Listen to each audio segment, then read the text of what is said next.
दुःखो कमको वो हिलाओ शुवेगमनम समाहिमरणम जिणगुणसम्पत्ति हो मज्जम अत्पौर्वाणिक्ष्वाध्याय बेलायां श्री आचार्य भक्ति कायो शर्यम।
शुचलनिपारिकेभ्यः शुभर्मतिभ्यो नापटुमतिभ्यः शुचिरितपोनिधेभ्यो नमो गुरुभ्यो गुरुगुरुभ्यः। छत्तीस गुण समज्ञ पंचविहाचार करण संदर्श शिष्याणुगय कुशले धम्माय सदा वंदे गुरु भक्ति संचय मेड़य तरंति संसार शायरम घोरम छिन्नते अट्टिकमं जमणमणं न पावयन्ति ये नित्यमृतमंत्र होम निरता ध्यानाग्निहोत्राकुला षट्कर्मा विरतास्तपोधन धना साधुक्रिया साधवा शीलप्रावरणा गुणप्रहरणा चन्द्रार्कतेजोदिका मोक्षद्वार कपाट पाटन भटा प्रीडन्तु मां साधवा गुरुवापन्तनो नित्यं ज्ञानदर्शनायका चारित्राणो गम्भीरा मोक्षमार्गोपदेशका इच्छामि भन्ते आयरिभक्ते कावशगोकौतशालोचीं शमिनार्समिदर्शन समिचेजुत्ताणं पञ्चविहाचाराणां मैरणं मयरादिशृणवदेशाणं वज्रयाणं तिर्याणगुणपालयाणं शविशाहुडं सयाणिचकालमञ्चेमि पूजेमि वन्दामि इडवंशामि दुःखको कमको वोहिलाओ शुईगमनं समाहिमरणं जीर्णगुणसम्पत्तिहो मज्जम् नमः श्रीवर्धमानाय निर्धूतकलिलात्मनि सालोकानां त्रिलोकानां यद्विद्यादर्पणाय ते।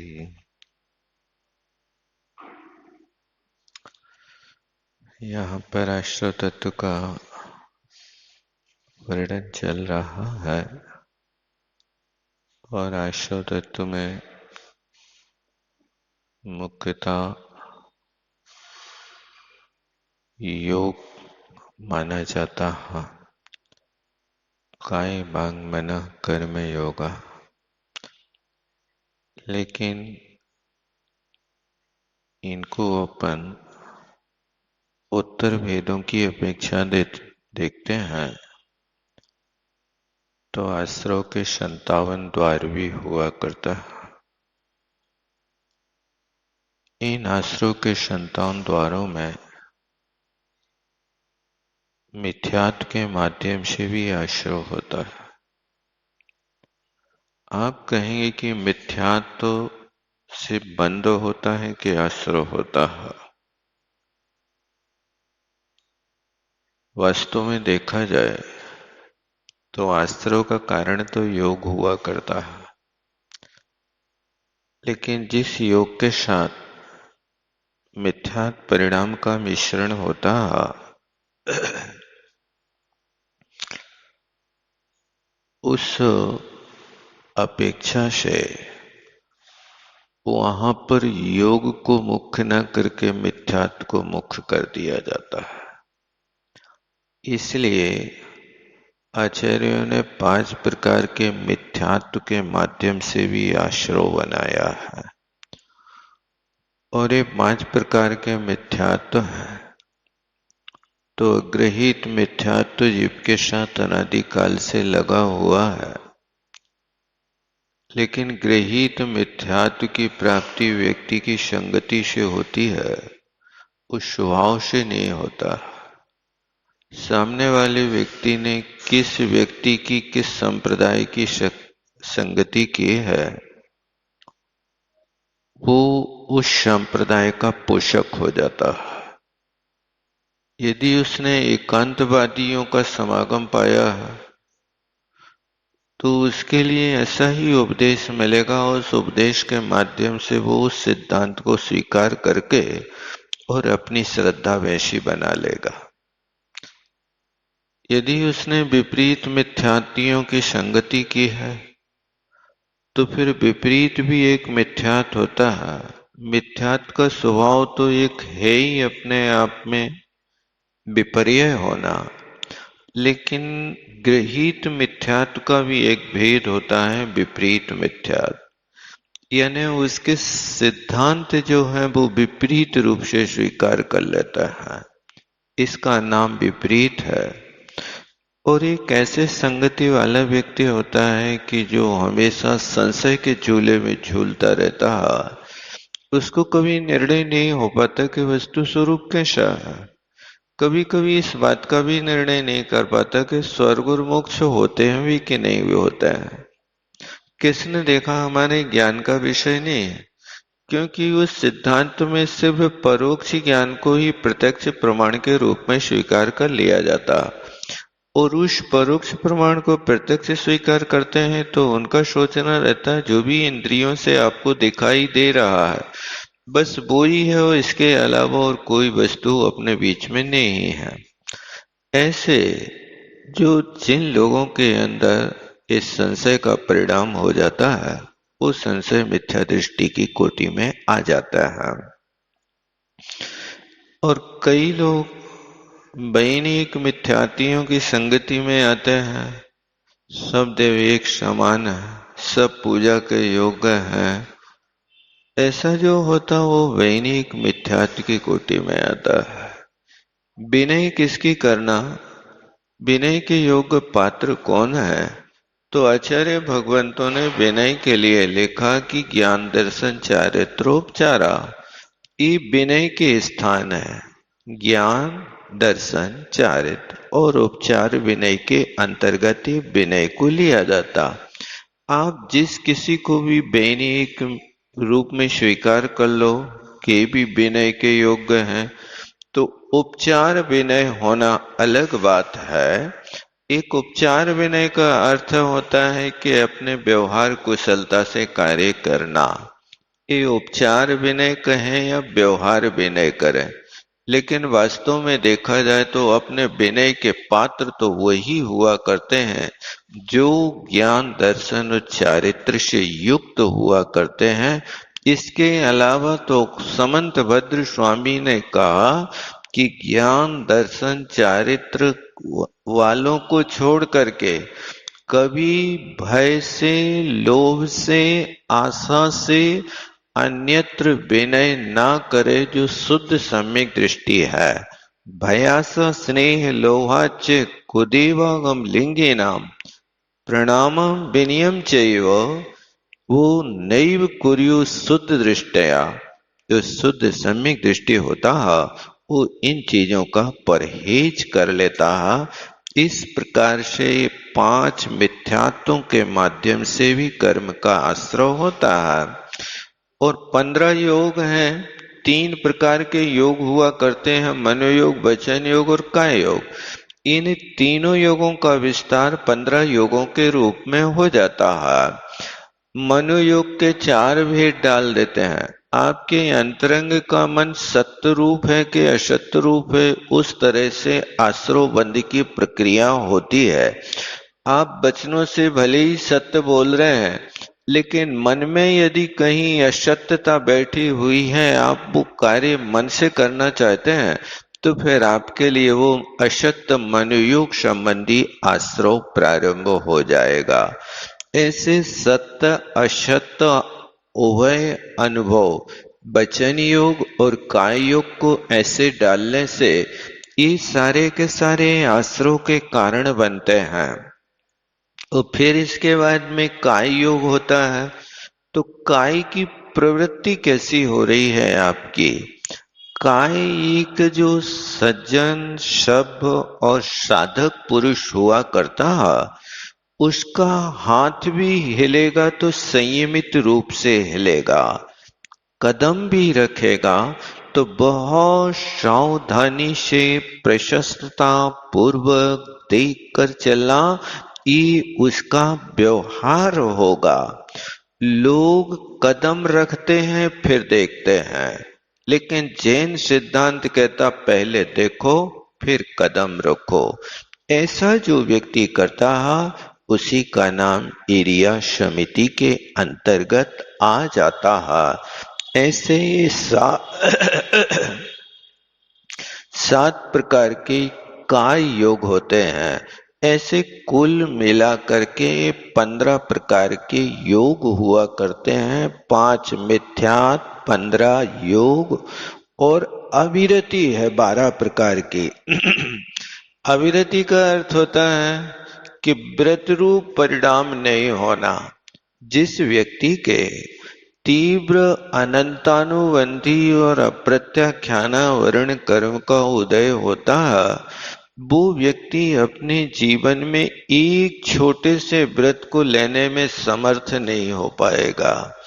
ये भावना बना करके अपन को रखना चाहिए, बार बार ऐसी अंतरंग से भावना हो के हे भगवान, कब वो अवसर आएगा जब मैं इस दिगंबर पद को लेकर के और आत्म स्वरूप में लीन हो जाऊं, गृहस्थी के सारे झंझटों को छोड़ करके हे परमात्मा, तरुतल वाशा, करतल भोजन, पगतल गमन, ऐसी मेरी स्थिति बन जाए।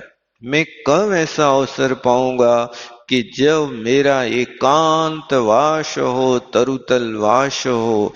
ऐसा अंतरंग से बार बार भावना भाने की कोशिश करिए। देखो, तरुतल वास करना एक आतापन योग की कोटि में आता है। तरुओं के ऊपर तो पक्षी हमेशा निवास करते हैं, लेकिन वे तरुतल वासी होकर के भी उनको एक पल का भी कोई एक प्रदेश पुण्य का नहीं बनता। क्यों नहीं बनता? क्योंकि उनके पास तो व्यवस्था ही वो है, उनको जीवन तो वहीं गुजारा करना है, वृक्षों पर करना है। लेकिन जो भवनों में और महलों में रहने वाले लोग बुद्धि पूर्वक इन महलों का त्याग करके और तरुतल वास करते हैं, उनके आतापन योग होता है। और वो आतापन योग मालूम क्या है? एक घोर तप की कोटि में आता है। धन्य है उन तीर्थंकरों को जिन तीर्थंकरों के महलों का निर्माण देवता लोग करते हैं आकर के, जिनके साथ साथ खंड के ऐसे नंद्यावर्त जैसे महल होते हैं, ईंट गारा के नहीं रत्नमयी महल होते हैं। ऐसे भवनों को छोड़ करके आप देखो, हर तीर्थंकर ने किसी न किसी वृक्ष के नीचे उन्हें अपनी तपस्या प्रारंभ की है। आप लोग पंच कल्याणकों में देखते हैं कि जब दीक्षा कल्याणक होता है तो उस मंडप पे कहीं भी वृक्ष नहीं होता, लेकिन तीर्थंकर परमात्मा की जहां दीक्षा होती है उस स्थान पर तो उनका दीक्षा वृक्ष, बोधि वृक्ष लाते ही हैं। समूह शरण में वृक्ष लगाते, उसका नाम बोधि वृक्ष होता। यानी जिस वृक्ष के नीचे केवल ज्ञान होता है उसको बोधि वृक्ष कहते हैं, और जिस वृक्ष के नीचे उनके लिए दीक्षा का कल्याणक होता है उसको दीक्षा वृक्ष अथवा तपस्या करने का स्थान कहा जाता है। तो ये बुद्धि पूर्वक वहां जाकर के तरुतल वास करते हैं, वो शंबर निर्जरा के पात्र होते हैं। आप भी ऐसे धीरे धीरे कोशिश करो, कभी एकांत वास में बैठ करके आप यहां से 6-8 किलोमीटर दूर मंडी तक दौड़ लगाते हो। इस रास्ते में कहीं एकांत स्थान मिलता है और कोई ऐसे चारोली के वृक्ष, अशोक वृक्ष अथवा जो 24 तीर्थंकरों के वृक्ष बोधि वृक्ष हैं, इन वृक्षों के नीचे बैठ करके आंख बंद करके 10 मिनट की निराकुलता की सांस लो। जैसे कोई धूप में चलता चलता व्यक्ति थक जाता और छाया में बैठ करके राहत की सांस लेता है, आप भी यहां से वहां तक दौड़ लगाते हो, मंडी से यहां तक दौड़ते आते हो, बीच में कहीं मिले स्थान तो उसमें बैठने की कोशिश करो और वहां उस वृक्ष के नीचे बैठ करके आंख बंद करके वो बोधि दुर्लभ भावना का अध्ययन करो कि हे परमात्मा, दुनिया की हर चीज सुलभ है लेकिन दुर्लभ है मुनिव्रत के पालन शुद्ध भाव करना। हे परमात्मा, ये चीज बहुत दुर्लभ है। उस दुर्लभ भावना मेरे अंदर आ जाए, ऐसी भावना भाते भाते अब वहां से वृक्ष से उठ करके घर की ओर चले तो मंद मंद गति के साथ हे भगवान घर जाना पड़ रहा है। ये हमें यहाँ पर आकर के थोड़ी देर बैठ करके जो आत्मा की अनुभूति हुई वो तो हमारा ग्रह का बंधन का त्याग था, और ये अब यहाँ पर हम इस स्वतंत्रता को, इस आत्म कल्याण की भावना को छोड़ करके अब हम घर के लिए जा रहे हैं। ऐसी दशा है कि जैसे कोई कारागार में रहता हुआ व्यक्ति, कैदी व्यक्ति सालों कैद में रह रहा है, उसके बाद 8 दिन की दीपावली की छुट्टी मिल गई तो अब वो घर आकर के दीपावली मना रहा। इसी तरह जब अपने गृहस्थी की चिंताओं से मुक्त होकर के कोई एकांत स्थान में बैठ करके जिस समय वो आप आत्मा की अनुभूति करो, बोधि दुर्लभ भावना भाव, तो आप भी अनुभव करना कि हम भी उसी कैदी की भांत 15 मिनट के लिए छुट्टी लेकर के यहाँ पर स्वतंत्र बन करके बैठे हैं। वो स्वतंत्रता की अनुभूति करने की कोशिश करो, एक अलौकिक ऊर्जा की प्राप्ति होगी। यही तो श्रावक के लिए सामायिक व्रत को शिक्षा व्रत में रखा है कि आप निराकुल होकर के सामायिक नहीं कर सकते हो, नहीं करना कोई बात नहीं, सामायिक की सीख ले लो।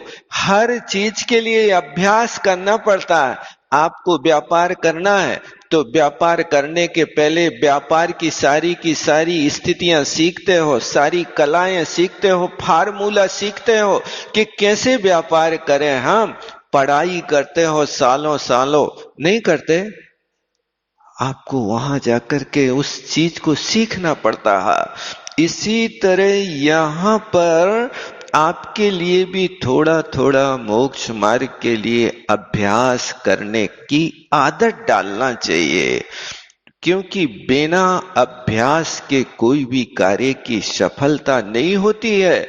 आपको यदि इस कार्य में सफलता पाना है तो पूर्व अभ्यास होना आवश्यक है।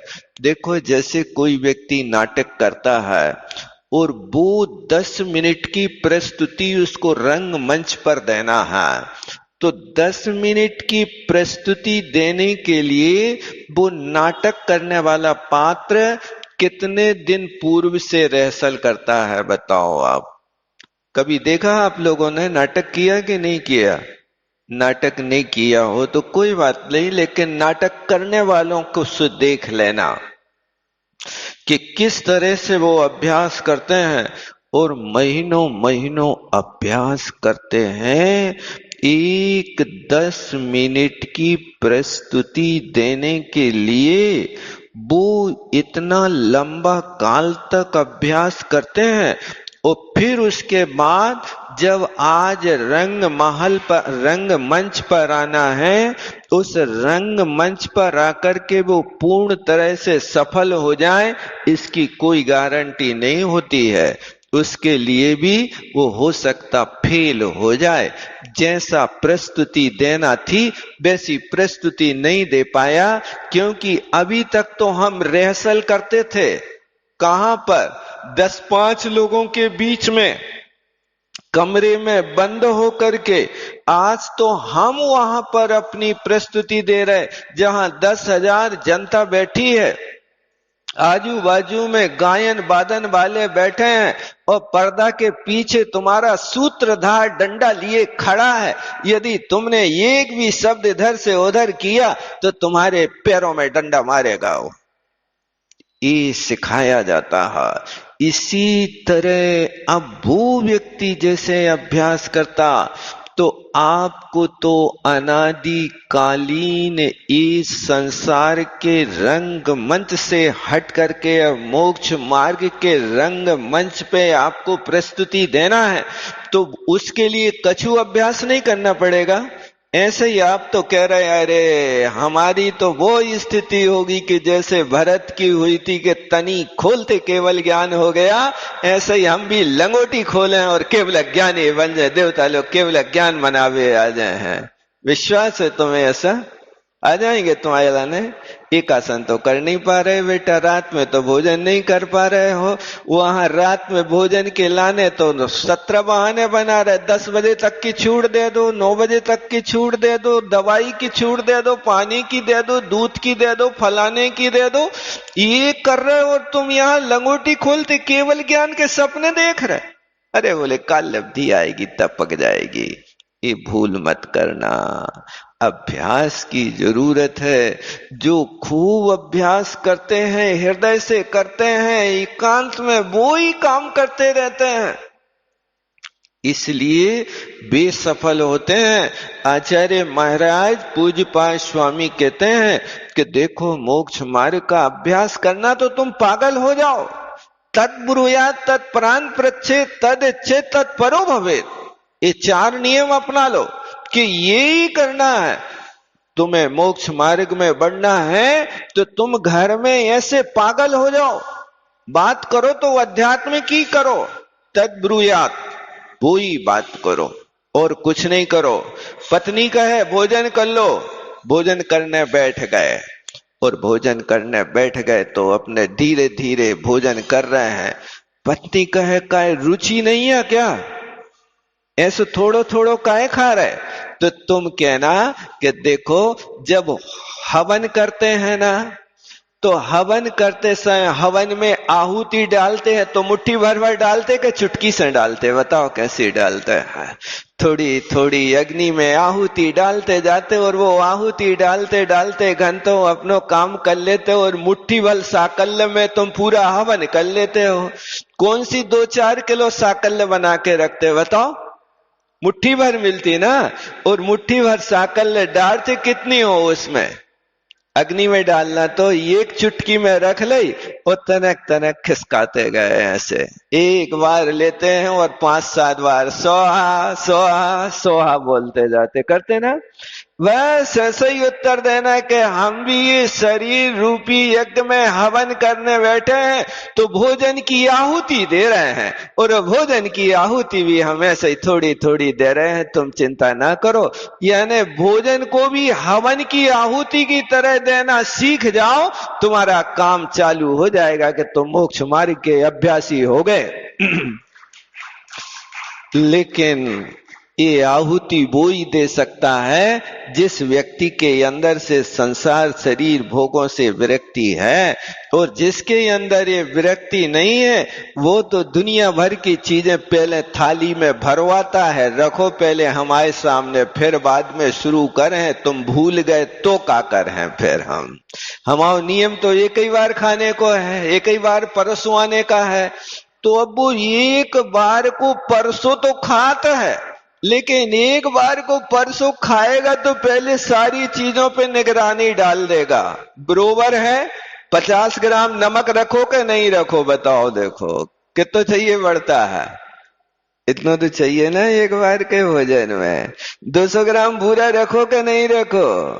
15-20 रोटी रखें कि नहीं रखें?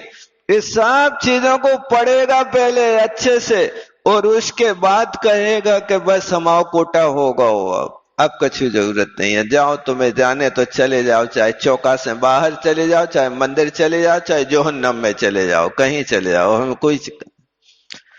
और बहुत बड़ा त्यागी बनता, कहता हम तो एक बार को परोसो खात, अरे एक बार का परोसा तो कहने का मतलब है कि उन्हें 2 रोटी परस दें, एक बार में वो दाल नहीं परस पाई तुम्हारे सामने तो सूखी 2 रोटी पानी के साथ खा के चले जाओ, तब तो तुम्हारा व्रत पला। और तुम यदि पहले से पूरी तैयारी लगा के रख रहे तो राग देश के पचड़े से बचे कहां तुम? वो राग देश के पचड़े में तो पड़े ही हो, वो तो काम कर ही रहे हो। इसलिए ये आश्रव की पद्धति ऐसे बचने की कोशिश करो।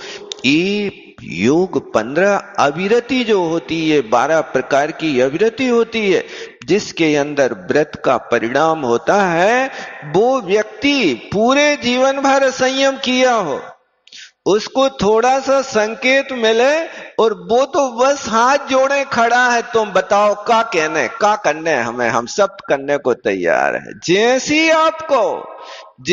आपको हो हम तो सब करवे तैयार है। ये होता है अंतरंग का विशुद्धि परिणाम। वो व्यक्ति कर सकता है मोक्ष मार्ग पर गमन, लेकिन जो व्यक्ति बहुत बार बार सोचता है यदि घर से निकल गए व्रत ले लो और व्रत लेने के बाद में हमारे लाने कहीं श्वास की बीमारी हो गई, कहीं गैस बन गई, और कौन कौन सी चीजें बनती रहती हैं आप लोगों को हमें तो पता नहीं है, तो क्या कर। ये सवाल खड़ा करता है लेकिन ये नहीं करता है कि असंयम के साथ मौत आ गई तो भरोसा है, रजिस्ट्री है, 100 वर्ष तक जियोगे। अरे भोग भूमिया जीवों को तो फिर भी रजिस्ट्री है कि 1 पल 2 पल 3 पल तक जी सकते हैं, कम से कम जिएंगे जघन्य भोग भूमि के जीव तो 1 कोटि वर्ष पूर्व, और एक समय कम से कम इतना तो उनको जीना ही पड़ेगा। यहां तो क्या तुम कहते हो एक श्वास जो ली है अंदर वो बाहर निकल के आ जाए, इसका भी ठिकाना नहीं। और प्रतिपल हमारा जीवन व्यतीत तो हो रहा, जो दिन कटे सो आयु में अवश्य घटे, एक दिन कट गया तुम्हारी आयु का एक दिन घट गया। आप क्या समझ रहे हो? बहुत दिन है अभी बाकी, अब दिन कहां बाकी है, ओ दिन तो व्यतीत हो रहा, एक एक पल व्यतीत हो रहा, श्वास चलते हो घटे काट जो आरे शो कटता, ये असंयम में तुम्हारा जीवन व्यतीत हो रहा, देव गति चारित्र शून्य रह गई। वहां तो पूरा जीवन चारित्र से हीन ही होता है, लेकिन मनुष्य पर्याय तो एक ऐसी पर्याय है कि 8 वर्षांतर मुहूर्त के बाद तुम्हारे लिए संयम लेने की भावना बन सकती है, संयम ले सकते हो, इसमें कोई आश्चर्य की बात नहीं। और 8 वर्षांतर मुहूर्त के बाद से लेकर के मरने के एक अंतर मुहूर्त पहले तक व्यक्ति इस रास्ते को पकड़ सकता है। मरने के एक अंतर मुहूर्त पहले भी कई लोगों ने दीक्षा ली और दीक्षा लेकर के ऐसी कठोर साधना करी कि वे एक अंतर मुहूर्त में सर्वार्थ सिद्धि चले गए। आप विचार करो क्या उनका भाव रहा होगा, कैसी उनकी साधना रही होगी। जीवन के अंतिम समय में जहां लोग स्वयं खटिया नहीं छोड़ पाते, लोग छोड़ाते हैं, खटिया से नीचे पटक देते हैं, नहीं पटकते, पटकते नहीं होंगे तो बैठा लेटा तो देते ही हैं, क्योंकि खटिया पे मरेंगे तो खटिया और साथ में भेजना पड़ेगी शमशान घाट में, इसलिए जितना निकाल सको उतना निकाल लो, सब चीजें उनके साथ मत रखो, बिस्तर भी निकाल लो, नहीं तो 1000 रुपया के बिस्तर भी जलाना पड़ेंगे चिता में उनके साथ में। क्या लक्ष्य रहता आप लोगों का, हमें तो पता नहीं रहता। ये अंतर मुहूर्त की साधना उस व्यक्ति की होती है जो सर्वार्थ सिद्धि